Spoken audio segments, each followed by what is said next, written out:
Men's ক্রিকেটারদের বিষয়ে আপনি জানেন যে লাস্ট 3-4 বছর ধরে অলমোস্ট, যদি ভুল না হয়ে থাকি আমি, কোনো ইনক্রিমেন্ট হয়নি। এতদিন মেন্স ক্রিকেটারদের যে স্যালারি ছিল, এটা ছিল হলো এ ক্যাটাগরির স্যালারি ছিল 35,000 টাকা, বি 30,000, আর সি 25,000। এগেইন আমার কাছে মনে হয় ইটস হাইলি আন্ডারপেইড। এত কষ্ট করে তারা সবাই ক্রিকেট খেলে, ক্রিকেটের কারণেই আজকে আমাদের এই ক্রিকেট বোর্ড, এই ক্রিকেট সব কিছু। মিনিমাম রেসপেক্ট বা যে কষ্টটা করে তাদেরকে মিনিমাম জিনিসটা আমাদের করে দেওয়া উচিত। তো আমরা যেটা আজকে প্রুভ করেছি, A category from now they will receive 65,000, B category they will receive 50,000, C category will receive 40,000 per month. This is a salary. 200-র বেশি সার্ভিস ও ফিচারে লেনদেনের সব বিকাশ অ্যাপে সম্ভব। 70 থেকে 1 লাখ কি ভাইয়া?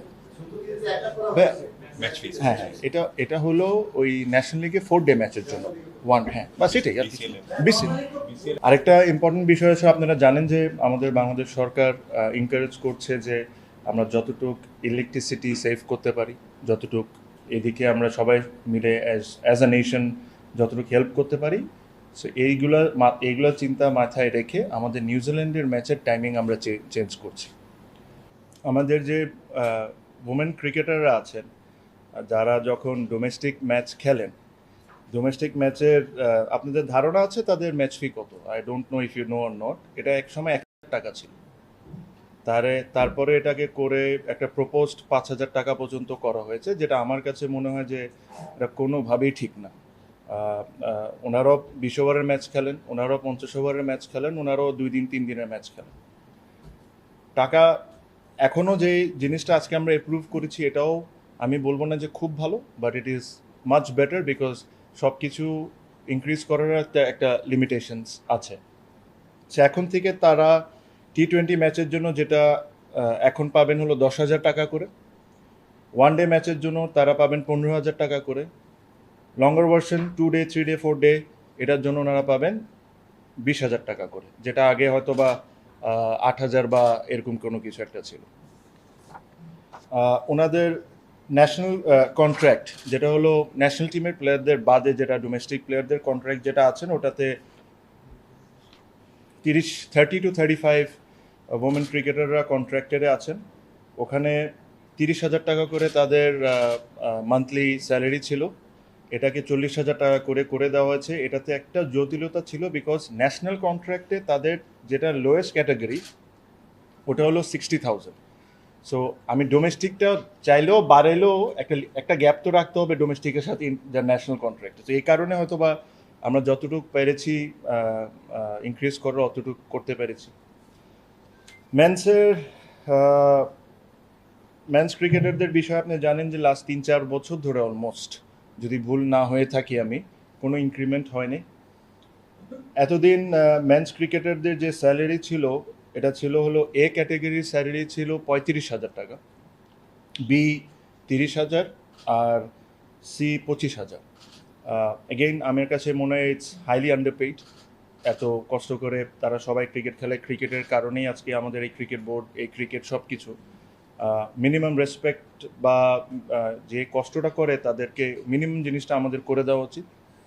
তো আমরা যেটা আজকে প্রুভ করেছি, A category from now they will receive 65,000, B category they will receive 50,000, C category will receive 40,000 per month. This is a salary. আজকে এপ্রিল অলমোস্ট, এই বছরের স্যালারি কন্ট্রাক্ট এখন পর্যন্ত 4 মাস হয়ে গেছে, স্যালারি তারা পায় নাই, প্রবলি তাদের কন্ট্রাক্ট সাইন হয় নাই, দেখে না। আর এই জিনিসটা আজকে যে জিনিসটা অ্যাপ্রুভ করেছি, এটা জানুয়ারির 1 তারিখ থেকে অ্যাপ্রুভ। সো জানুয়ারি 1 তারিখ থেকে যখনই তারা বেতন পাবে, এই হিসাবে তারা বেতন পাবে। প্লাস তাদের ম্যাচ ফিস যেটা 70,000 টাকা ছিল, তাদেরকে এটা 1 লাখ টাকা করে দেওয়া হয়েছে আজকের থেকে। সো এটাই বেসিকলি, এর চেয়ে বেশি কিছু ছিল না। ইন্টারনাল কিছু কথা ছিল। ভেরি ইম্পর্টেন্ট যে জিনিসটা ছিল হলো প্রিমিয়ার লিগ। বাংলাদেশে প্রিমিয়ার লিগ নিয়ে আমরা যে জিনিসটা ডিসিশন নিয়েছি, যে আমরা ইমিডিয়েটলি প্রত্যেকটা টিমের সাথে বসবো প্রিমিয়ার লিগের, আর ওনাদের সাথে ডিসকাশন করে যত দ্রুত দলবদলের ডেট আমরা দিয়ে দিতে পারি আর খেলাটা মাঠে শুরু করে দিতে পারি, এটাই আমাদের টার্গেট। মাঠ নিয়ে একটা সংখ্যা আছে, বাট যদি আমাদের প্রয়োজন পড়ে আমরা মাঠ ভাড়াও যদি দরকার হয় তাও নেব, কারণ এখন অনেক প্রাইভেট একাডেমিজগুলো আছে যারা good enough to host list A matches, so ওটা if necessary will do that.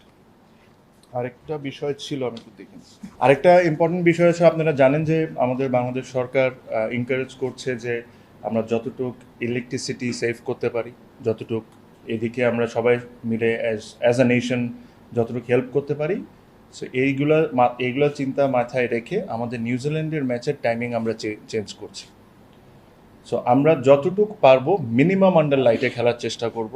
আমি এক্স্যাক্ট টাইমটা আপনাকে বলছি না, বাট একটা আইডিয়া দিতে পারি, যেরকম ওয়ান ডে ম্যাচটা হয়তো বা 11টা বা 11:30 থেকে শুরু হতে পারে, T20 ম্যাচ হয়তো বা 2টা বা 2:30 থেকে হতে পারে, বিকজ ইলেকট্রিসিটি নিয়ে যখন এই সরকার সবাইকে এনকারেজ করছে যে এটা করতে, so we thought as cricket board and as cricketers and every one যে we should also play our part. So this is what we are doing, and exact timings আপনারা I am sure with coming days আপনি পেয়ে যাবেন, but আমি আপনাকে idea দিয়ে দিলাম যদি আন্ডার লাইট ইউজও করতে হয় যত মিনিমাম ইউজ করা যায়, সো দ্যাট যতটা ইলেকট্রিসিটি আমরা বাঁচাতে পারি। সো এটাই, এর চেয়ে বেশি কিছু না। আর ইনশাল্লাহ খুব তাড়াতাড়ি যে আমাদের স্পোক্স পার্সন হবেন আপনাদেরকে জানাই দেওয়া হবে। 70 থেকে 1 লাখ কি ভাইয়া? হ্যাঁ হ্যাঁ, এটা হলো ওই ন্যাশনাল লিগে 4 ডে ম্যাচের জন্য হ্যাঁ বাস এটাই আর কিছু না। আমরা একটু নতুন জিনিস করি না ভাইয়া, দরকারটা কি, যেটা বলার তো ওটা শুনে নিচ্ছি। Thank you.